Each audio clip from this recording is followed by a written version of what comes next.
इस वक्त हम मौजूद हैं प्रयागराज महाकुंभ में और हमारे साथ बातचीत करने के लिए एक ऐसे शख्स हैं, एक ऐसे परम गुरु हैं जिनका कभी 3,000 करोड़ का बिजनेस हुआ करता था, अल्ट्रा लग्जरियस लाइफस्टाइल होती थी और उसके बाद कई सालों बाद आज ये महाकुंभ में है, आध्यात्मिक जीवन की ओर हैं और सब कुछ त्याग के यहाँ पर बैठे हैं। क्या कहानी है, इन्हीं से सुनते हैं। बहुत बहुत धन्यवाद आज तक से बात करने के लिए। वीडियो भी आपके कई वायरल हो रहे हैं, सोशल मीडिया पे चर्चा का विषय भी है।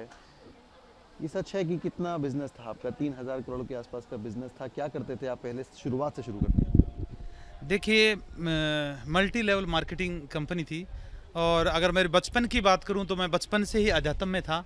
लेकिन एक उम्र आती है, उस टाइम में सब कुछ करना पसंद करता है इंसान। उस टाइम में एक कंपनी की फ्यूचर मेकर और उसमें 3,000 करोड़ तो नहीं कहूँगा, हज़ारों करोड़, 1,000, 1,200, 1,300 करोड़ का बिजनेस था और मल्टी लेवल मार्केटिंग कंपनी थी। और आज भी उस कंपनी के अंदर लोगों का जो पैसा जो लास्ट में बचा था, बंद हुई थी कंपनी, तो ईडी के पास में सीज है 400-500 या पता नहीं 600 करोड़ के करीब। अभी भी सीज है 600 करोड़? हाँ, अभी भी सीज है उसके अंदर, खाते के अंदर। और मेरे ऊपर एफआईआर हुई और मेरे को जेल में डाला गया और अब लोग मुझे ठग बोलते हैं, ढोंगी भी बोलते हैं। और आपके आज तक ने भी आज छापा है कि हम तो सोच रहे थे ये बिजनेसमैन बाबा बने, ये तो ठगी करने वाले बाबा। तो ये तो दुनिया बोल रही है, मैं तो खुद बोल रहा हूँ कि लोग मेरे को ऐसे ढोंगी, छलिया, मायावी, कपटी, तो आप बता दीजिए आप क्या हैं? मैं तो शून्य हूँ, मैं कृष्ण हूँ। और जब कृष्ण थे तब किसने माना था? तब भी दुर्योधन आदि बहुत सारे लोग थे, धृतराष्ट्र वगैरह, उन्होंने नहीं माना है। तो आज ये रूप बदल बदल के आ गए हैं, तो वही दुर्योधन। तो मैं तो शून्य हूँ और शून्य के अंदर, अब शून्य की बात करूँ तो ना मैं नाम हूँ, ना मैं शरीर हूँ, और इसके भीतर ना मैं मन हूँ, और ना उसके बाद में चला जाता है आत्मा। मैं आत्मा हूँ और आत्मा सर्वत्र व्याप्त है, गीता में लिखा हुआ है। वो चंद्रमा में भी है, सूर्य में भी है, सब जगह ये ऊर्जा, वो शून्य मैं हूँ। और दूसरी बात, आज की एक ताज़ा मैं एक भविष्यवाणी करना चाहता हूँ आज तक के इस चैनल से, कि आज सुबह मैं 5 बजे ध्यान के अंदर बैठा था और बैठे बैठे ध्यान में जब जाते हैं तो सबसे पहले हमें क्या, शरीर हट जाता है, यहाँ शरीर नहीं है, फिर विचार रुक जाते हैं, फिर यहाँ पर कुछ नहीं है, सब कुछ है, वो रहता है। वहाँ से एक आवाज़ आती है शून्य से, और वो आवाज़ ये थी। मैं आवाज़ जो है वो आखिरी के लिए छोड़ना चाहूँगा, उसी से हम एंड करेंगे कि आपकी जो भविष्यवाणी है वो मैं आखिरी के लिए छोड़ना चाहूँगा। अभी के लिए आपके जीवन पे एक बार लौटना चाहूँगा। आखिरी में मैं आपसे सवाल पूछूंगा, अभी के लिए मैं आपके जीवन के बारे में जानना चाहूँगा कि जब आप बता रहे हैं कि आप बिजनेसमैन थे, 500-600 करोड़ रुपये ईडी का जो है आपके पास वो जब्त पड़ा हुआ है, कैसे डाउनफॉल आया? और जब इतना अच्छा बिजनेस कर रहे थे, इतना टर्नओवर था, तो क्या चीज़ें गलत हुई और उसके बाद जेल कैसे पहुंचे? देखिए, मल्टी लेवल मार्केटिंग अच्छी चल रही थी तो दूसरी कंपनियों को जलन होती है, कंपटीशन तो होता ही है। तो दूसरी कंपनी ने मेरे पर ऐसे ही अपने लोग खड़े करके किसी से 7,000 रुपये खाते में डलवाए कंपनी के, और फिर बोला जी मैंने इनको पैसे दिए और मेरे को प्रोडक्ट नहीं मिला। एफआईआर हुई, एक एफआईआर होते ही चारों तरफ पूरे भारत में बिजनेस था, सारी जगह मेरे पे एफआईआर हो गई। और मैंने निकलने का प्रयास किया, बहुत ज़्यादा प्रयास किया, और मेरे वकील थे वो सब जगह फेल हो रहे थे, मेरे को जमानत नहीं मिल रही। तो 6 महीने में हार कर थक कर मैं ऐसे सोचने लगा सुसाइड कर लेता हूँ। मैं सुसाइड डिप्रेशन में आ गया। तो मैं ऐसे कभी रस्सी देखूँ, कभी कुछ देखूँ, जेल के अंदर 8x8 का कमरा, उसमें तो मेरे सामने भगवत गीता, छोटी जो येलो कलर की भगवत गीता, अर्थ श्लोक वाली, वो सामने थी। मैं उस वैसे ही पढ़ने लग गया टाइम पास के लिए, पढ़ता गया। गीता के शब्दों में वो शक्ति है कि अदृश्य से वो हमारे चारों तरफ सक्रिय हो जाती है, दिव्य शक्तियाँ। तो वहाँ पर मेरे को बड़ा सुकून मिला। और फिर मैंने 2 बार पढ़ा, 4 बार पढ़ा, 500 बार पढ़ा मैंने 15-20 दिन में। और उसके बाद में भी मेरे को फिर मेरे को तलब लग गई, मेरे को ये जानना है कि कंपनी तो मैंने तब की ना जब मैं आया हूँ, लेकिन मैं जन्म से पहले कहाँ था, मृत्यु के बाद कहाँ जाऊँगा? ये तो लीला हुई है परमात्मा की, जैसा कोरोना हुई है। कोरोना दिखाई नहीं दे रही है इसलिए लोग जेल में नहीं डाल रहे हैं, मैं तो दिखाई दे रहा हूँ इसलिए मेरे को जेल में डाल दिया। मैंने कहा सत्य कुछ और है। और फिर जो लोग कंपनी में करोड़पति बने थे, फ्यूचर मेकर के अंदर करोड़पति बने थे, वो ही लोग बोलते थे कभी हमारे भगवान है, ये है, वही लोग मुझे गालियां दे रहे, वही लोग मेरे पर एफआईआर करवा रहे जब मैं जेल में, जगह जगह एफआईआर हो रही। तो फिर मैंने कहा ये संसार झूठा है, माया है, इसको छोड़ो, यहाँ पर सत्य क्या है। फिर मेरे दिमाग में आया कि कितना ही क्यों धन ना हो, अब बाहर जाके और बिजनेस करूँगा, जब मैं मरूंगा तो यहीं रह जाएगा, मैं साथ तो लेके नहीं जाऊँगा। और मृत्यु जिस धन को मेरे से छीन लेगी, मैंने उस धन को ठोकर मार दी, और मृत्यु जिस चीज़ को मेरे से नहीं छीनेगी, शून्य को, मैंने उसको अपना बना लिया। तो कहने का मतलब है जो आपका पैसा सीज पड़ा है, कानूनी प्रक्रिया पूरी करके हो सकता है छूट भी जाए, क्या उसका प्रयास करेंगे कि अब छोड़ दिया? क्या पैसा? पैसा लोगों को मिल जाए बस। अभी मेरे को कोई पैसे का, ये सारी चीज़ें का मोह नहीं है। और अगर सरकार या कोर्ट देना चाहती है तो लास्ट में जिन लोगों का पैसा लगा हुआ अब होल्ड पड़ा है, चलो बोलते हैं कि मैंने तो ठगी कर ली है, फ्रॉड कर लिया, अब तुम मत करो, वापस दे दो। आपको कुछ नहीं चाहिए? मेरे को कुछ नहीं चाहिए। और मेरे आइडिया कहाँ से आया जेल में रह के? अब जो है आपका जो आइडिया आया कि अब इन सब चीज़ों से मुझे लगाव नहीं है, क्या ऐसा लगा आपको कि अब इन सब चीज़ों में कुछ नहीं रखा है? एक कौन सी वो मोमेंट था? भक्ति आइडिया नहीं होती है। परमात्मा के लिए सारी सारी रात जाग कर रोया हूँ मैं, हे ईश्वर मुझे दर्शन दो, मुझे कोई मतलब नहीं है दुनिया से।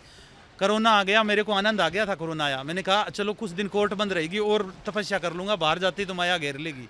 तो मैं ऐसे खोज रहा, मिल नहीं रहे, रो रहा। शास्त्र पढ़े मैंने, कुरान तक पढ़ी है, बाइबल पढ़ी है, गुरु ग्रंथ साहिब पढ़ा है, सब यानी 700-800 शास्त्र पढ़ने के बाद में भी मैं ऐसे बैठा शून्य के अंदर रोता रोता भी, आज अगर मैं हूँ तो मुझे ईश्वर दर्शन देना, अगर नहीं तो मैं सांस ही रोक लूँगा, सांस ही नहीं लूँगा, मैं मर ही जाऊँगा। तो मेरे को बोध हुआ जब सांस रोकते हैं तो विचार रुक जाते हैं। लोग विचार रोकने के लिए सारी उम्र प्रयास करते हैं, ऐसे सांस रोक लो, विचार एक भी नहीं चलेंगे।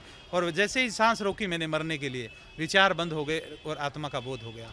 ये बताइए कि जब लग्जरियस लाइफस्टाइल जीते थे, महंगी गाड़ियाँ चलाते थे, जैगवार जैसी गाड़ियाँ आगे पीछे चलती थी, और एक दिन में 5-5 फ्लाइटें चेंज करनी, और 50-50 हज़ार लोगों के बड़े बड़े सेमिनार करने, और 5 स्टार होटल में रहना, और उसके बाद में जब एकदम 8x8 की चक्की में पड़ता ना, तब आंखें खुल जाती है कि ये है सत्य। तो ये तब ज़्यादा अच्छा लगता था जब हवाई जहाज़ में घूमते थे और दुनिया देखते थे, या फिर अब जो स्थिति है आपकी वो ठीक है? किसे बेहतर?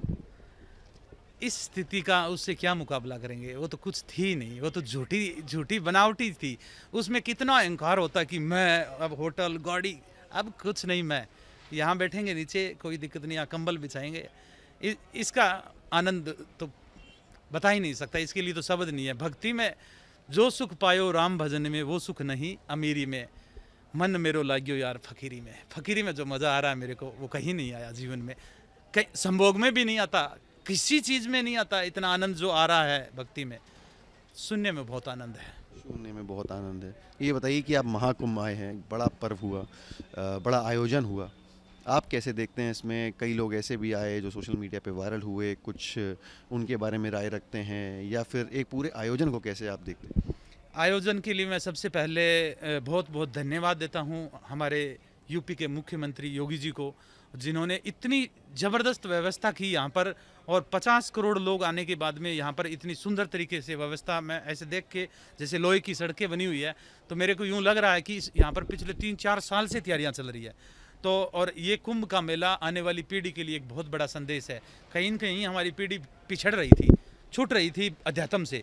इस कुंभ से एक सनातन की लहर जो योगी जी और हमारे माननीय प्रधानमंत्री नरेंद्र मोदी जी को मैं बहुत बहुत धन्यवाद देता हूं कि ऐसी व्यवस्था बनाकर और सनातन की ये जो लहर आज पूरे विश्व भर में लहराई है। व्यवस्था की बात करी तो बीच में कई सवाल भी उठे, कुछ मौतें भी हुई, उसको नकारा नहीं जा सकता, वो क्या कहेंगे? देखिए, अब कोरोना नहीं दिख रही थी ना, तो लोग मर रहे थे, तो उसमें ये तो काल चक्कर है। भगवान श्री कृष्ण बोलते हैं अर्जुन को, अगर तू नहीं मारेगा तो इनको मैं मारूंगा। तू नहीं का मतलब क्या? मैं का मतलब ये शरीर की बात नहीं कर रहे थे। अगर तू नहीं मारेगा तो यहाँ तूफान आ जाएगा, यहाँ पर एकदम बिजली गिरा दूंगा, यानी शून्य बोल रहे हैं, यहाँ पर मैं कोरोना कर दूंगा, आपदा, यानी जिनका जो सांस पहली सांस लेते हैं तो आखिरी लिखी जाती है।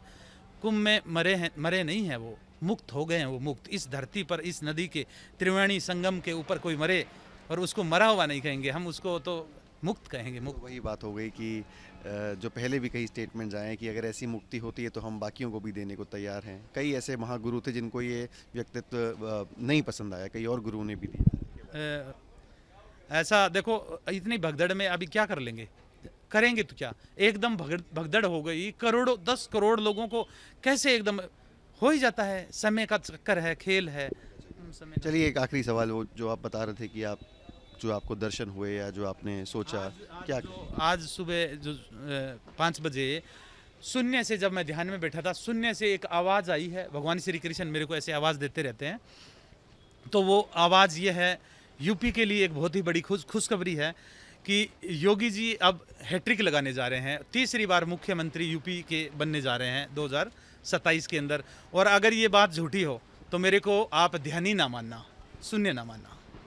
ये तो 2027 में ही जो है वो चीज़ें सामने आएंगी।